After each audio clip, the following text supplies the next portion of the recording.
नमस्कार, हमारी ऑनलाइन कक्षा में आपका स्वागत है। आज हम आपके लिए हिंदी व्याकरण से उपसर्ग प्रकरण लेके आए हैं। उपसर्गों के बारे में जानने से पहले हम जान लेते हैं कि शब्द रचना कितने प्रकार से होती है। देखिए, शब्द रचना मुख्यतः 3 प्रकार से होती है: उपसर्गों के द्वारा, प्रत्यय द्वारा और समास द्वारा। इसके अलावा संधि द्वारा भी शब्दों का निर्माण होता है। जो शब्दों की रचना होती है वो उपसर्ग, प्रत्यय और समास के साथ साथ संधि से भी होती है। देखिए, अनेक स्थानों पे हमने ये देखा है कि जो शब्दों की रचना है वो संधि के माध्यम से भी होती है।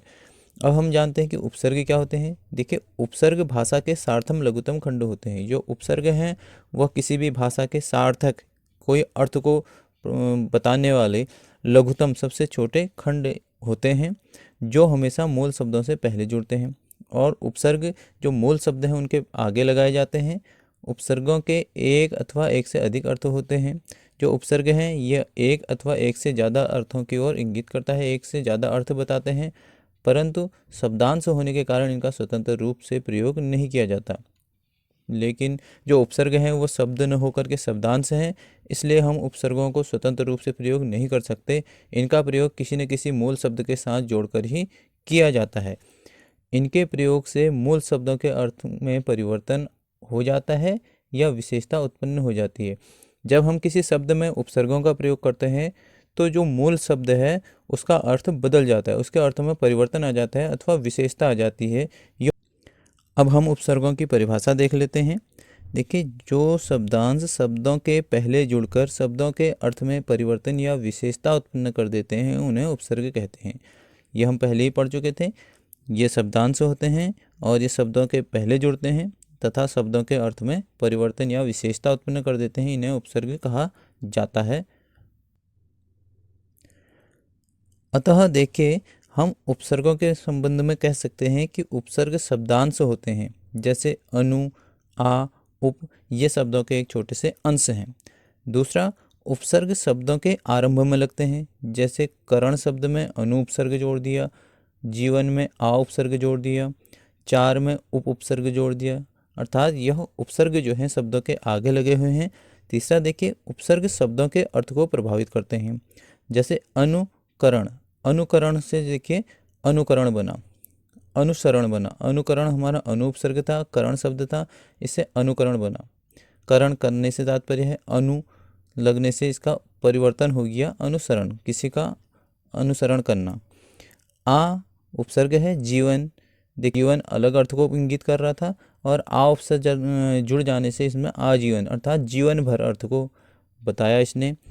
चार किसी अलग अर्थ की ओर संकेत करता था, लेकिन उप उपसर्ग जोड़ने के पश्चात उपचार बन गया अर्थात इलाज। देखिए, अगर हम हिंदी में उपसर्गों की बात करें तो हिंदी में मुख्य रूप से 3 प्रकार के होते हैं उपसर्ग। पहला होता है तत्सम अर्थात संस्कृत के उपसर्ग। दूसरा होता है तद्भव अर्थात हिंदी के उपसर्ग। तीसरा विदेशी, विदेशी में उर्दू और अंग्रेजी के उपसर्ग आते हैं। तो अब हम सर्वप्रथम देखेंगे तत्सम के उपसर्ग। जो पहला है देखिए, अ उपसर्ग है, जिसका अर्थ होता है नहीं, अभाव अथवा विपरीत। और इससे शब्द क्या बने देखिए, नाथ में हमने नाथ जो था मूल शब्द था, इसमें अ उपसर्ग जोड़ा तो अनाथ बन गया। धर्म शब्द था, धर्म में अ उपसर्ग जोड़ने से अधर्म बन गया। दूसरा है अप, इसका अर्थ होता है बुरा, हीन, विपरीत। मान में अप उपसर्ग जोड़ने से अपमान। यश में अप उपसर्ग जोड़ने से अपयश। फिर अगला जो उपसर्ग है वो है औ। औ का अर्थ होता है बुरा, नीच या हीन। देखिए, कास में हमने औ जोड़ा अवकाश, गुण में औ जोड़ा अवगुण। अगला जो है वो अनु उपसर्ग है, जिसका अर्थ होता है पीछे या समान। देखिए, गमन में हमने अनु उपसर्ग जोड़ा तो अनुगमन। उत्तीर्ण में हमने अनु उपसर्ग जोड़ा तो अनुत्तीर्ण। अगला उपसर्ग है अभि, जिसका अर्थ होता है सामने, समीप, तरफ। देखिए, मान में हमने अभि उपसर्ग जोड़ा तो अभिमान। नेता में अभि उपसर्ग जोड़ा अभिनेता। अगला उपसर्ग है अति, जिसका अर्थ होता है अधिक या ऊपर। देखिए, रिक्त में अति उपसर्ग जोड़ने से अतिरिक्त। क्रमण में अति उपसर्ग जोड़ने से अतिक्रमण। अगला उपसर्ग है अधि, जिसका अर्थ होता है बड़ा, ऊपर, समीप। देखिए, कार में अधि उपसर्ग जोड़ने से अधिकार। नायक में अधि उपसर्ग जोड़ने से अधिनायक। अगला जो उपसर्ग है वो उत, जिसका अर्थ होता है श्रेष्ठ, ऊंचा। देखिए सर्ग में उत उपसर्ग जोड़ने से उत्सर्ग, प्रेरक में उत जोड़ने से उत्प्रेरक। अगला है उप, उप का अर्थ होता है छोटा, गौण या समीप। हार में उप जोड़ने से उपहार, योग में उपसर्ग जोड़ा तो उपयोग। इसके पश्चात अगला जो है वो कु, जिसका अर्थ होता है हीन या बुरा। पुत्र में कु उपसर्ग जोड़ने से कुपुत्र, कर्म में कु उपसर्ग जोड़ने से कुकर्म। इसके पश्चात जो अगला उपसर्ग है वो है तत्, इसका अर्थ होता है उसके जैसा। काल में तत् जोड़ने से तत्काल, अनुसार में तद जोड़ने से तदनुसार। अगला जो उपसर्ग है वो है दुर, जिसका अर्थ होता है बुरा अथवा कठिन। गंध में दुर जोड़ने से दुर्गंध, जन में दुर उपसर्ग जोड़ने से दुर्जन। इसके पश्चात जो अगला उपसर्ग है वो है दुस, जिसका अर्थ होता है कठिन। देखिए साहस में दुस जोड़ने से दुस्साहस, साध्य में दुस जोड़ने से दुस्साध्य। जो अगला उपसर्ग है वह है निर, जिसका अर्थ होता है निषेध, बिना। गुण में निर जोड़ने से निर्गुण, धन में निर जोड़ने से निर्धन शब्द बनता है। अगला उपसर्ग है निश, जिसका अर्थ होता है निषेध अथवा रहित। देखिए तेज में निश जोड़ने से निस्तेज, सहाय में निश जोड़ने से निस्सहाय। देखिए अर्थ परिवर्तन हो रहा है प्रत्येक जगह पे। फिर अगला जो उपसर्ग है वो प्र, जिसका अर्थ होता है अधिक, आगे। दूषण में प्र जोड़ने से प्रदूषण, वास में प्र जोड़ने से प्रवास। देखिए अर्थ परिवर्तित हो गया, वास किसी स्थान पर रहना, प्रवास किसी अन्य स्थान पर जाकर रहना, परिवर्तन हो रहा है। अगला है परा, जिसका अर्थ होता है अधिक अथवा उल्टा। देखिए क्रम में परा उपसर्ग जोड़ा तो पराक्रम बना, जय में परा जोड़ा तो पराजय। जय का अर्थ आप जानते हैं विजय के लिए होता है, पराजय हार के लिए। देखिए जय में जैसे ही परा उपसर्ग जोड़ा तो उसका अर्थ परिवर्तन हो गया, विजय का जो पराजय हो गया। फिर अगला है परि, जिसका अर्थ होता है चारों ओर या अधिक। वाहन में परि जोड़ा परिवहन, भाषा में परि उपसर्ग जोड़ा परिभाषा। अगला है प्रति, जिसका अर्थ होता है प्रत्येक अथवा विरोध। दिन में प्रति जोड़ा प्रतिदिन, रूप में प्रति जोड़ा प्रतिरूप। फिर अगला उपसर्ग है वि, जिसका अर्थ होता है विशेषता अथवा विरोध। देश में वि जोड़ा विदेश, द्रोह में वि जोड़ा विद्रोह। इसके पश्चात अगला जो उपसर्ग है वो है सम, जिसका अर्थ होता है सुंदर, संपूर्णता या संयोग। देखिए गम में सम जोड़ा तो संगम, तोष में सम जोड़ा तो संतोष। ऐसे ही अगला है सौ, जिसका अर्थ होता है साथ। परिवार में सौ जोड़ा सपरिवार, जीव में सौ जोड़ा सजीव। अर्थ परिवर्तन हो रहा है प्रत्येक स्थान पे उपसर्ग लगाने के पश्चात। अगला है सु, सु का अर्थ होता है अच्छा। देखिए मन में सु जोड़ा सुमन, पुत्र में सु जोड़ा सुपुत्र। जो उपसर्ग है वह है स्व, स्व का अर्थ होता है अपना। देखिए राज्य में स्व जोड़ा स्वराज्य, अभिमान में स्व जोड़ा स्वाभिमान। तो इस प्रकार से हमारे उपसर्ग बने, ये तत्सम के उपसर्ग थे।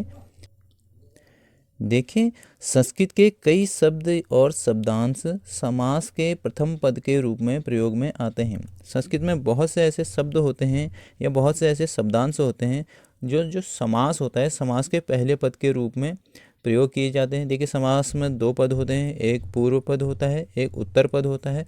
तो पहले पद के रूप में प्रयोग किए जाते हैं। प्रचलन के कारण धीरे धीरे इनका प्रयोग उपसर्ग के रूप में होने लगा। धीरे धीरे ये इतने प्रचलन में आए कि उपसर्ग की तरह इनका प्रयोग किया जाने लगा। इस प्रकार कुछ उपसर्ग निम्नलिखित हैं। जैसे देखिए अंतर, अंतः, दोनों का अर्थ जो है वो होता है भीतर। जैसे गत में हमने अंतर जोड़ा तो अंतर्गत, रंग में अंतः जोड़ा तो अंतःरंग। तो इस प्रकार से ये समास के पहले पद हैं जिन्हें हम शब्दों के साथ जोड़ने से उनके अर्थ को परिवर्तित कर रहे हैं, अर्थात हम समास के पहले पदों को भी उपसर्ग की भांति प्रयोग कर रहे हैं। अगला है अधः, जिसका अर्थ होता है नीचे। जैसे पतन में अधः जोड़ा अधः पतन, गति में अधः जोड़ा अधोगति। फिर अगला है अलम, जिसका अर्थ होता है बहुत। देखिए कार में अलम जोड़ा अलंकार, करण में अलम जोड़ा अलंकरण। ऐसे ही चिर, जिसका अर्थ होता है दीर्घकालीन, जीवी में चिर जोड़ा चिरंजीवी, आयु में चिर जोड़ा चिरायु। तिरस तिर, जिसका अर्थ होता है निषेध, तिरोभाव, तिर जोड़ने से तिरोहित, ये शब्द बने।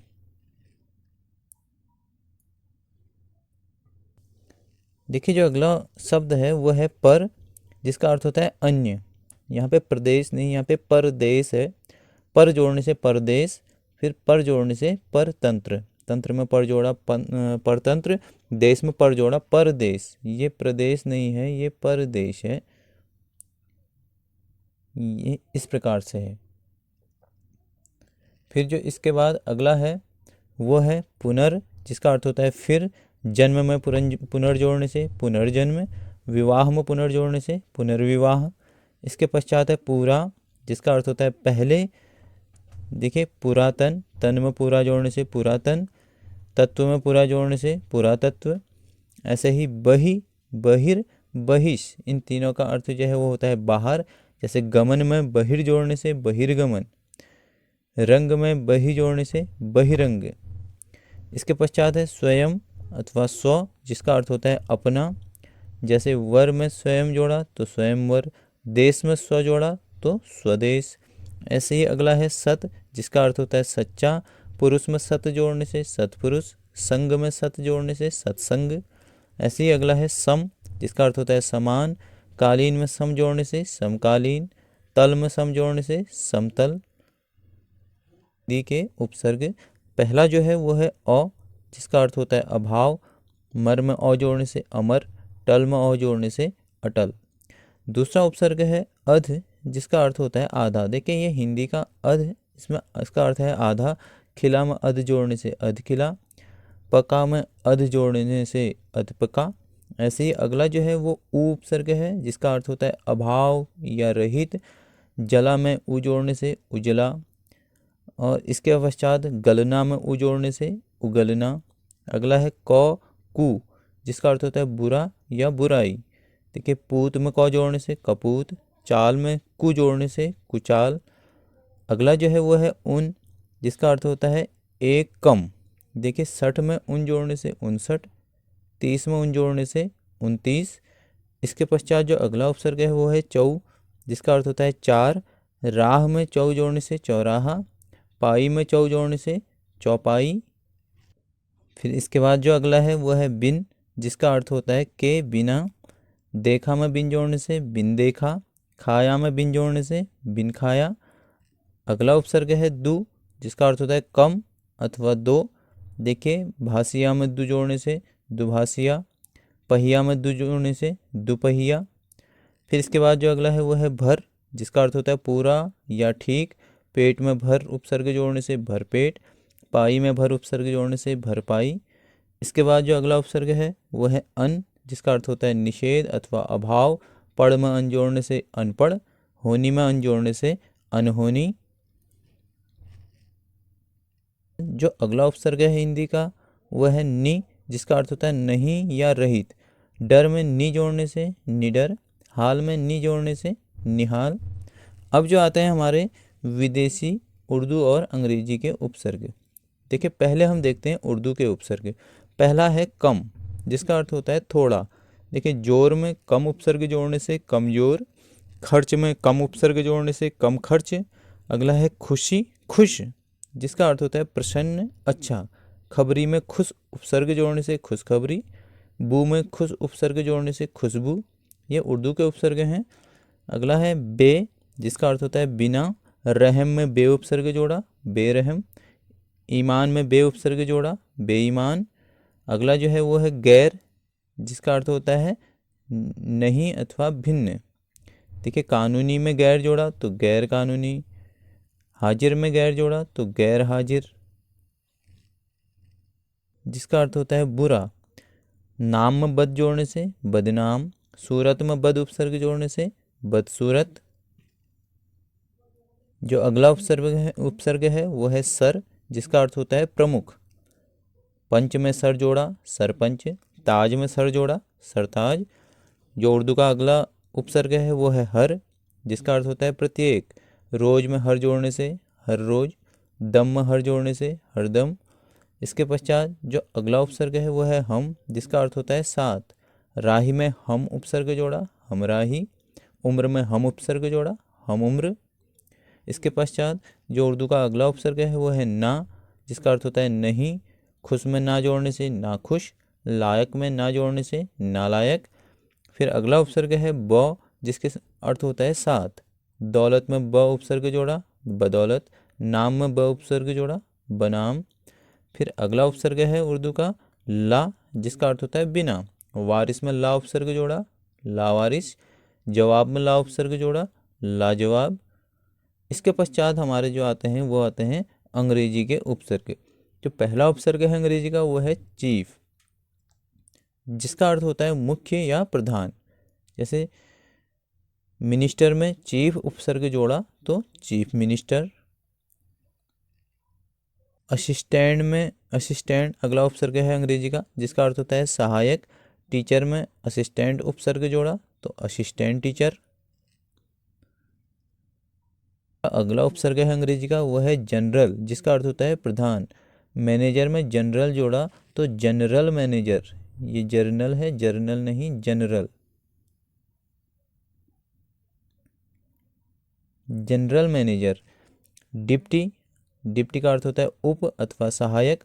कमिश्नर में डिप्टी जोड़ा तो डिप्टी कमिश्नर। इसके पश्चात है वाइस, जिसका अर्थ होता है सहायक। प्रेसिडेंट में वाइस जोड़ा तो वाइस प्रेसिडेंट। फिर है हेड, इसका अर्थ होता है प्रधान। मास्टर में हेड जोड़ा, हेड मास्टर। अगला जो आखिरी है अंग्रेजी का उपसर्ग हमारा वो है सब, जिसका अर्थ होता है अधीन। इंस्पेक्टर में सब जोड़ने से सब इंस्पेक्टर। तो इसी के साथ हमारे यह उपसर्गों की क्लास यहीं पे समाप्त होती है। आपको हमारी यह क्लास कैसी लगी कमेंट कर हमें ज़रूर बताइएगा। मिलते हैं अगली क्लास में, तब तक के लिए नमस्कार, धन्यवाद।